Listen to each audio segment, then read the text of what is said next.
말씀의 제목이 무엇입니까? 자, 오늘 말씀의 제목이 무엇입니까? 오늘 어떤 이름인지 살펴보고 또 함께 은혜 받는 귀한 예배의 시간이 되시기를 주님의 이름으로 축복합니다. 최근에 우리 교회 성도들 가운데 몇몇 가정이 이사를 했습니다. 이전 같으면 집에 가서 이사 예배 드리고 함께 음식도 나누면서 축하와 축복의 시간을 가졌을 텐데 그렇게 하지 못해서 아쉬운 마음이 많습니다. 이번에 이사하신 분들 이전보다 조금 더 넓고 쾌적한 곳으로 이사를 한 것으로 압니다. 이 코로나 상황 가운데서도 이렇게 이사하게 된 것은 하나님의 은혜와 또 하나님의 도움인 줄로 믿습니다. 좁은 집에서 살다가 넓은 곳으로 이사를 하면 숨통이 트이고 편리하고 좋죠. 20평대에 살다가 30평, 40평대로 이사를 가면 대골 같다고 합니다. 50평대로 이사를 가면 차원이 좀 달라지죠. 100평으로 이사를 가면 어떻게 될까요? 이왕 상상하는 김에 1, 2년 있다가 1000평으로 이사를 간다. 상상도 못합니까? 상상을 해볼 수 있잖아요. 그죠? 기분이 어떻겠습니까? 지금 좁은 집에 살고 있다고 해도 내년에 안 그러면 한 2년쯤 뒤에 길게 잡아서 1000평으로 이사를 간다. 좁은 집에 살아도 전혀 주눅이 들지를 않습니다. 좁은 집에서 4식구, 5식구가 어떻게 그렇게 사느냐고 무시하는 듯한 말을 들어도 그게 상처가 되거나 신경이 쓰이지 않습니다. 자, 그러다가 이사할 날이 다가오면 낡은 가구, 낡은 물건을 버리고 새 가구를 구입하고 새 가전제품을 준비하고 이걸 새 집에다가 어디에다가 놓을까? 어떤 색깔을 벽지를 바를까? 생각만 해도 즐거운 거예요. 여기에다가 계약을 하고 집값 지불하고 영수증까지 딱 갖고 있으면 마음이 든든한 거예요. 우리 성도들은 천국으로 이사를 갈 사람들입니다. 지금 우리가 살고 있는 집은 영원한 집이 아니에요. 나그네와 행인 같은 삶이라고 합니다. 우리의 진짜 집, 영원한 집은 하늘에 있습니다. 예수님께서도 요한복음 14장 2절 3절에서 이렇게 말씀을 했습니다. 한 목소리로 내가 너희를 위하여 거처를 예비하러 가노니 가서 너희를 위하여 거처를 예비하면 내가 다시 와서 너희를 내게로 영접하여 나 있는 곳에 너희도 있게 하리라. 자, 이 말씀은 예수님이 십자가에서 죽으심과 부활로 말미암아 완성한 집이에요. 자, 이제는 예수님이 먼저 가신 곳에 우리도 이사할 날을 기다리고 있는 사람들입니다. 바울도 이런 예수님의 가르침을 이어받아서 고린도후서 5장에 보면 땅에 있는 우리의 장막이 무너지면 우리는 영원한 하늘에 있는 처소를 바라본다고 했습니다. 이 집은 지금 살고 있는 아파트, 주택과는 비교가 되지 않는 화려하고 영원하고 든든한 집입니다. 이 집에 들어갈 사람들을 하나님께서 선택하시고 예수님이 십자가에서 흘리신 피로 이미 값을 지불하셨고 성령님을 보내셔서 도장을 찍어서 찢어지지도 아니하고 지워지지도 아니하는 마음의 영수증까지 남긴 거예요. 이보다 더 확실하고 안전한 보장은 없습니다. 자, 그런데 여러분, 이 집으로 이사 갈 걸 생각하면 기다림이 있나요? 이 집으로 이사 간다 생각하면 설레임이 있나요? 지금 좁은 집에 살아도 주눅이 들지 않고 불편하게 사는 것을 개의치 않나요? 아마도 여기 계시는 대부분이 나중에 얻는 천국의 넓은 처소보다 아이고 오늘 지금 이 땅에서 좀 편하게 넓게 살면 좋겠다, 이런 생각을 가지고 있지 않습니까? 숲속의 2마리 새보다 지금 내 손에 1마리 새가 더 좋다, 그런 마음일 거예요. 안 그런가요? 그런데 정말 이 세상에서의 집과 안락함보다 하나님께서 예비하신 영원한 집을 사모하면서 바라보면서 살았던 사람들이 있습니다. 히브리서 11장에 나오는 믿음의 영웅들입니다. 아벨, 에녹, 노아, 아브라함, 이삭, 야곱, 요셉, 셀 수 없는 많은 사람들이 나옵니다. 히브리서 11장 16절에 보면 그들에 대하여서 이렇게 말씀하고 있습니다. 자, 그들이 사모한 게 뭡니까? 이제는 더 나은 본향을 사모하니 곧 하늘에 있는 것이라. 이러므로 하나님이 그들의 하나님이라 일컬음 받으심을 부끄러워하지 아니하시고 그들을 위하여 한 성을 예비하셨느니라.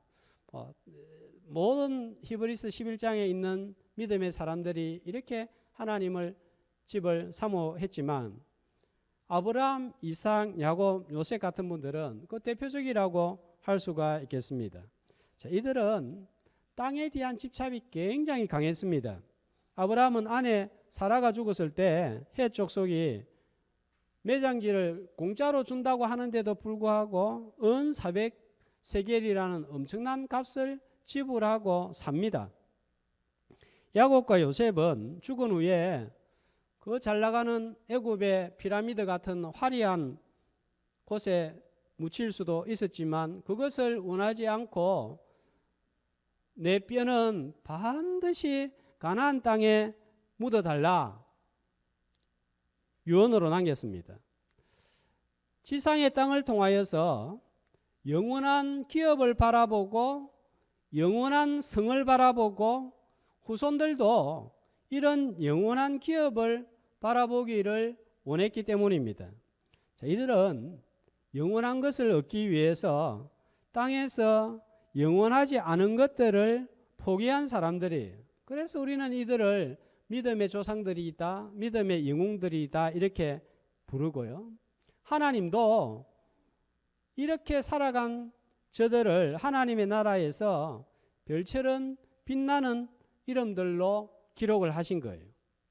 자, 대개 영원한 기업을 소망한 사람들 하면 히브리서 11장의 인물들을 떠올립니다. 그러나 이들 못지않게 하나님의 기업을 얻기 위하여 애쓰고 몸부림친 사람들이 있습니다. 바로 오늘 본문에 나오는 슬로보앗의 5 딸들이에요. 자, 1절 말씀해 보면 그 딸들의 이름이 나오는데, 자, 어떤 이름이죠?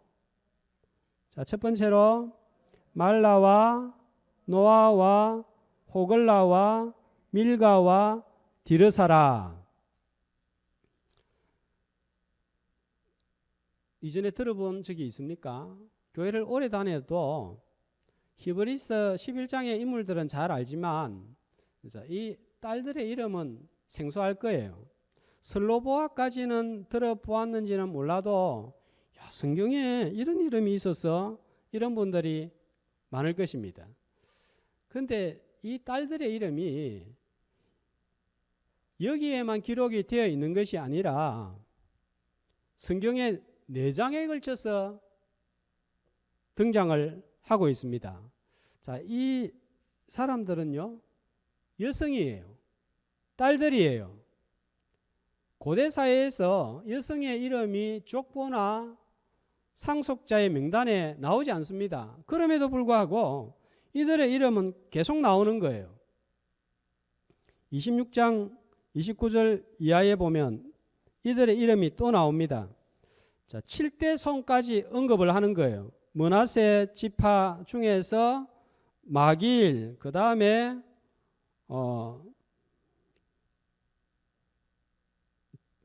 길르앗의 손자 헤벨의 아들 슬로보앗 딸들, 이게 또 33절에 보면 26장 33절에도 나옵니다. 그리고 본문에 나오고요. 그리고 민수기를 마무리하는 36장에 또 이들의 이야기가 나옵니다. 여호수아 17장 3절 4절에도 보면 땅을 분배할 때에도 나옵니다.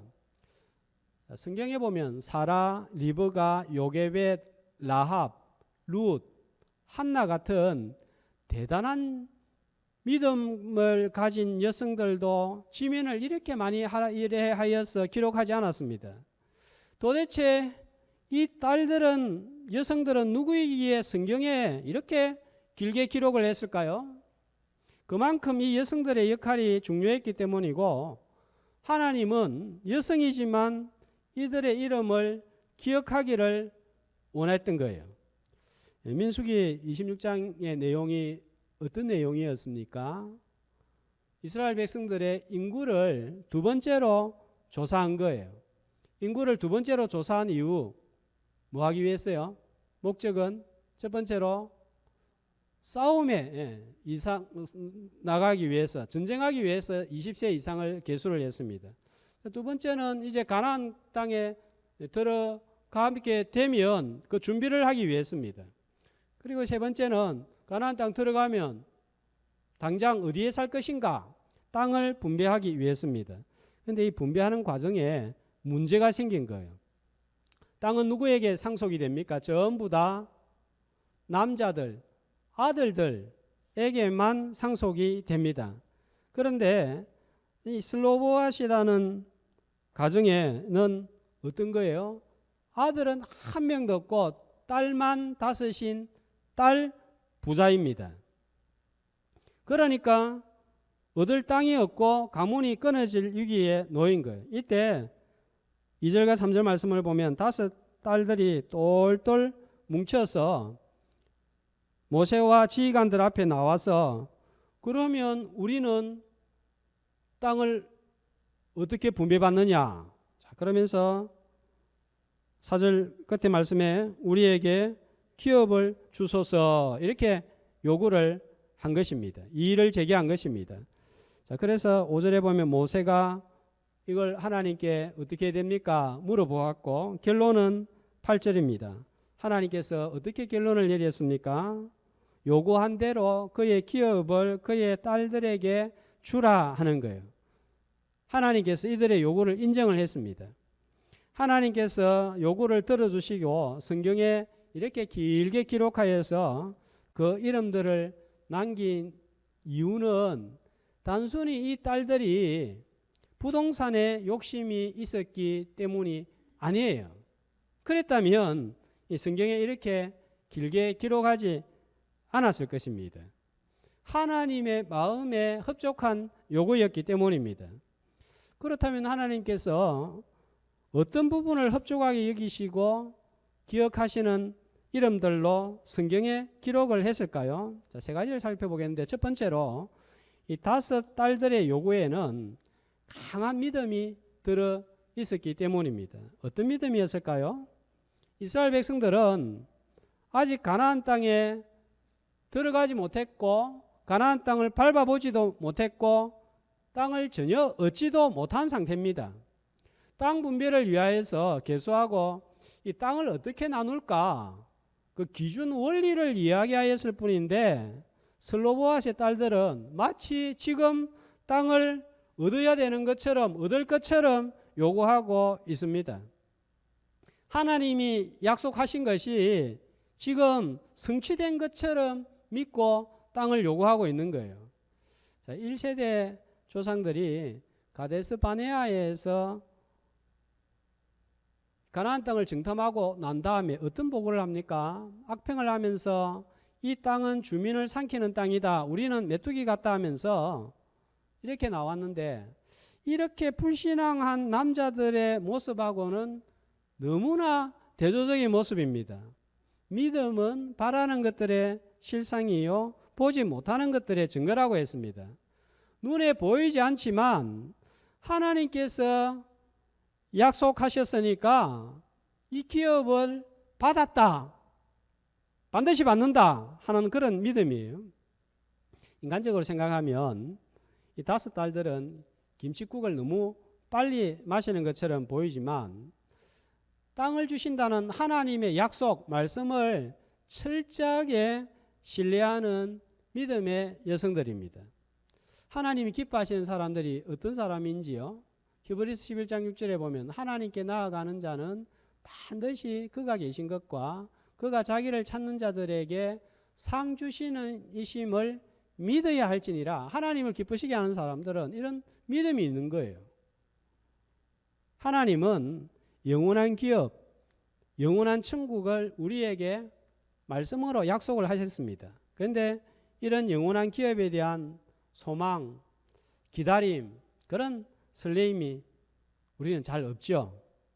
그래서 바울은 에베소서 1장 17절 18절에 보면 에베소 성도들에 위하여서 기도할 때 제일 첫 번째로 이 기도를 합니다. 자, 어떤 기도입니까? 어떤 기도를 하는 거예요? 하나님을 알게 하시고, 이게 첫 번째 기도예요.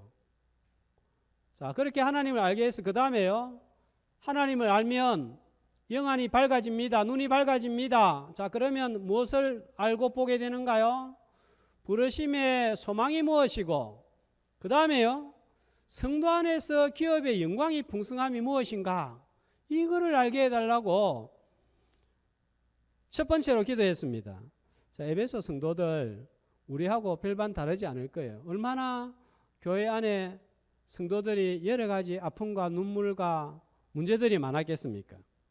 자녀 문제, 직장 문제, 건강 문제, 여러 가지 기도 제목이 있음에도 불구하고 첫 번째 기도가 하나님을 알게 하시고 그 기업의 풍성함이 어떤 것인지 알게 해달라고 기도한, 그만큼 중요하기 때문입니다. 그런데 우리에게는 왜 이런 사모함, 기다림과 기대가 없죠? 이런 기도를 드려본 적이 거의 없기 때문입니다. 기도를 하지만 하나님, 내가 받는 기업이 어떤 것인지 무엇인지 좀 알게 해달라고, 깨닫게 해달라고, 내가 얻는 기업은 어떤 것입니까? 내가 어떻게 해야 이 기업을 얻을 수 있습니까? 이런 기도를 드려본 적이 없기 때문이에요. 자, 그래서 주일이면 이 자리에 나오는 거예요. 이 시간만큼이라도 진짜 내 집이 어디에 있는지, 내가 어디에서 왔다가 무엇을 하다가 어디로 가는지, 진짜 내 소망은 무엇인지, 어디에다가 내가 마음을 두고 살아야 되는지, 한 주간 세상에 살 때는 전부 다 부동산만 바라보고 내가 어떻게 하면 이 집값을 올릴 수 있는 곳으로 갈까, 어떻게 하면 좀 넓은 곳으로 갈까, 이 생각만 하다가 주일 예배 시간이 오면 나는 진짜 무엇을 바라고 있고 무엇을 소망을 해야 되는가, 이렇게 한번 점검하게 되는 거예요. 그러면서 세상적인 사고, 세상적인 가치관은 말씀으로 떠내려 보내고 하나님의 생각, 또 하늘의 신령한 그런 소망으로 우리의 머리를, 마음을 채우는 거예요. 자, 오늘 이 시간 하나님의 말씀으로 세상 가치관, 세상 사고는 흘러보내고 하나님이 기뻐하시는 생각으로 가득 차는 오늘 예배의 시간이 되시기를 주님의 이름으로 축복합니다. 유세비우스라는 분은 이 교회 역사를 최초로 기록한 분입니다. 이분이 초대교회 성도들이 어떤 핍박 가운데서 신앙을 지켰는가 기록한 책이 이 유세비우스 교회사라는 책이에요. 자, 여기에 보면 성도들이 어떤 고문을 당했는지, 제가 갈등이 좀 많이 됐어요. 이게 사실이기는 한데 너무 비위가 상하는 잔인한 내용들이 많아서 소개를 해야 되나 말아야 되나 하다가 그래도 신앙을 위해서 이렇게 몸부림친 초대교회 성도들 우리가 알고 있어야 되겠다 싶어서 전합니다. 예수 믿는다고 끌려가면 채찍질을 당한 뒤에 사자, 곰, 산돼지, 항소에게 집어 던져지는 경우는 다반사였고, 불로 괴롭힘을 당하고 뜨거운 인두로 몸을 찢어지는 것도 예사였습니다. 이 막대기로 심하게 때리면 이 뼈가 튀어나와요. 뼈가 튀어나오면 여기에다가 소금을 뿌리고 식초를 부었습니다. 그래도 예수 믿겠다고 하면 고기를 굽듯이 육체의 남은 부분을 불 위에 올려놓고 서서히 죽어가는 고통을 당하도록 했습니다. 어떤 사람은 사지를 잡아당겨서 죽였고 어떤 사람들은 물에 빠뜨려 죽였습니다. 불에 태워 죽였고 거꾸로 십자가에 매달린 채 굶주려 죽을 때까지 그냥 산채로 그대로 내버려 두었습니다. 알렉산드리아에서는 코, 눈, 손, 발을 하나씩 제거한 다음에 토막을 내어서 죽였습니다. 나중에 이 장면을 지켜보던 불신자들도 이거는 너무 심하다, 아니다 해서 눈을 뽑거나 다리를 자르는 형벌만 내리도록 했는데 이것은 아주 가벼운 형벌이었다고 합니다. 많은 성도들이 칼에 눈이 뽑히고 다음에는 뜨겁게 달아오른 인두로 지짐을 당하여서 한쪽 다리를 쓰지 못하는 사람들이 부지기수였다고 합니다. 그러니까 교회 오면은 눈 빠진 사람, 팔 없는 사람, 다리 없는 사람 다 그런 사람들이 형제고 자매고 성도였던 거예요. 그런데도 이들은 기뻐하면서 기꺼이 이런 처형을 당했고 숨을 거두는 순간까지 감사와 찬양을 드렸습니다. 여러분 이게 어떻게 가능할까요?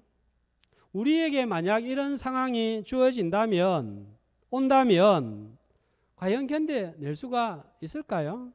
저를 비롯해서 과연 이런 가운데서 믿음을 포기하지 않고 예배의 자리로 나오겠느냐 하는 것입니다. 히브리서 11장 36절에서 40절에 보면 초대교회 성도들 모습이에요. 어떤 이들은 조롱과 채찍질뿐만 아니라 결박과 옥에 갇히는 시련도 받았으며 돌로 치는 격과 톱으로 캐는 것과 시험과 칼로 죽임을 당하고 양과 염소의 가죽을 입고 유리하여 궁핍과 환난과 학대를 받았으니 그럼에도 불구하고 이런 일을 당함에도 불구하고 신앙을 지킬 수 있었던 게 뭡니까? 왜 그렇습니까? 무엇 때문입니까? 뭘 바라보았기 때문에요? 하나님이 성도들을 위하여 더 좋은 것을 예비하셨으니 이걸 바라보면서 더 나은 기업을 바라보면서 참아낸 거예요. 천국은 침노하는 자의 것이라고 했습니다. 무엇으로 침노합니까? 믿음으로 침노해야 됩니다. 이 5 슬로보아스의 딸들은 신약에 나오는 주님이 오실 때 등에 기름을 준비한 슬기로운 5 처녀를 연상하게 만듭니다. 오늘 우리의 눈에 보이는 것이었고 귀에 들리는 것이었고 손에 잡히는 것이 없어도 영원한 기업이 있음을 믿고 사모하고 투자함으로 하나님께서 기억하신 이름을 가진 성도들이 되시기를 주님의 이름으로 축복합니다. 두 번째로 살펴볼 것은 4절입니다. 하나님이 이 딸들의 이름을 기록한 이유는 4절에 보면 뭘 이야기하면서 나옵니까? 우리 아버지의 이름이 그의 종족 중에서 삭제되리까?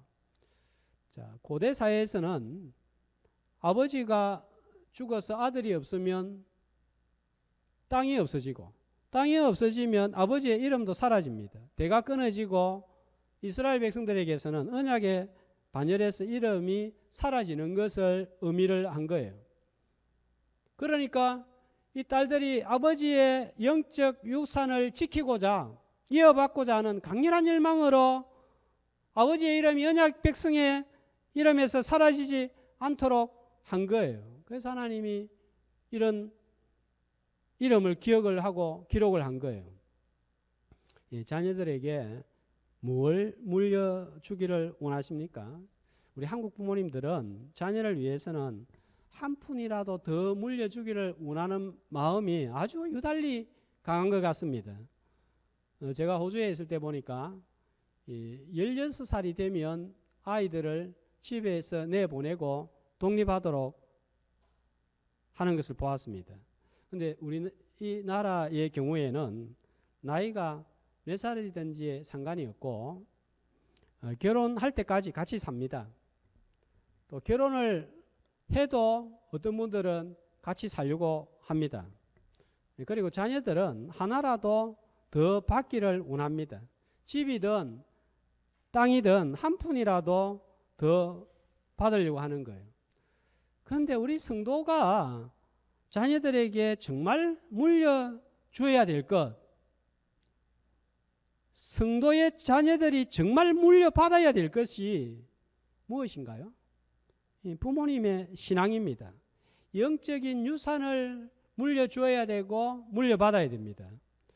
지금까지 지구가 생긴 이후로 최고의 부자를 이야기할 때 록펠러라고 이야기합니다. 자, 이분은 유명하죠. 가난한 가정에서 태어나서 자수성가를 해서 억만장자가 되었습니다. 76세 때 기자가 물었습니다. 당신이 세계 최고의 부자가 되었는데 성공하게 된 비결이 무엇입니까? 그때 록펠러가 말합니다. 어머니로부터 3가지 유산을 물려받은 것이 성공의 비결입니다.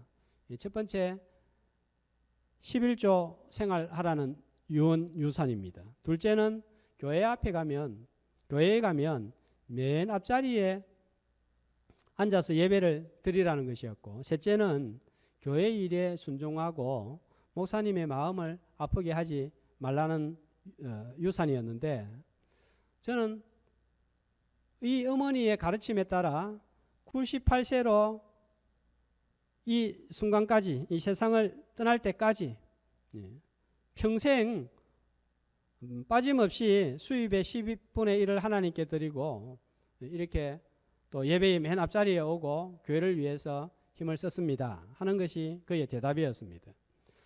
11조를 개선하기 위해서 직원이 40명이나 되었다고 합니다. 그리고 그가 얼마나 교회를 사랑했는지 4,928개의 교회를 건축을 했고 수십 개의 종합대학을 지원을 했습니다.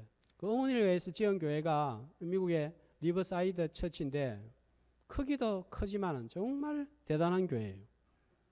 뿐만 아니라 하버드 대학, 예일 대학, 시카고 대학, 존스 홉킨스 대학 같은 유수한 학교를 지원을 했습니다.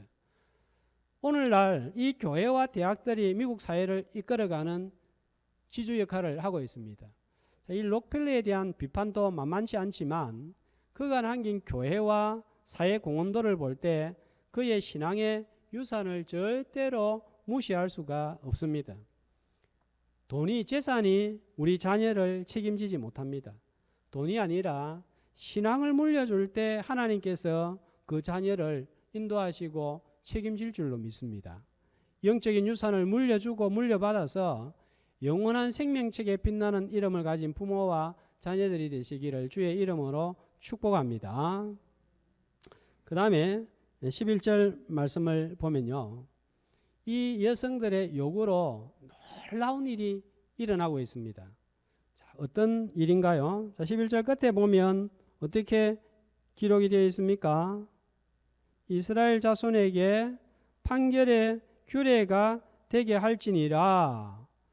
자, 이 5딸들로 말미암아 새로운 하나님의 법이 내려온 거예요. 새로운 율법이 제정된 거예요. 그래서 이 여성들의 이름이 계속 나오는 거예요. 자, 특례법이 제정이 된 거예요. 자, 지금까지는 하나님께서 이스라엘 백성들에게 말씀을 주실 때 어떤 식으로 주셨습니까? 거의 일방적으로 이래라 저래라 이건 하지 말아라 해라 이랬는데, 이번에 제정되어진 율법은, 하나님이 주신 율법은 사람의 요구에 의해서 정해진 말씀이 된 거예요. 민수기를 여러 가지 방법으로 나눌 수 있는데 크게 두 부분으로 나눌 때 인구 주사를 따라서 이렇게 나눕니다. 자, 1장과 26장 기준으로 나오는데 그 기준이 뭐냐 하면 인구조사예요. 자, 1장에서는 어디에서 인구조사를 했습니까? 시내 강야. 26장에서는 모압 평지에서. 대상이 1장에서는 1세대고 모압 평지에서는 2세대입니다. 그런데 후반부는 민수기가 26장에서 36장인데요.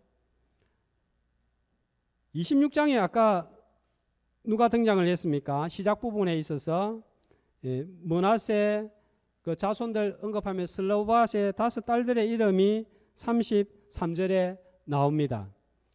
자, 이 후반부를 시작하는 26장에 나오고 또 마무리하는 36장에 이 슬로보앗의 딸들이 다시 등장하는 거예요. 후반부의 시작과 끝을 마무리하는 사람들의 내용이 바로 이 5딸들이에요.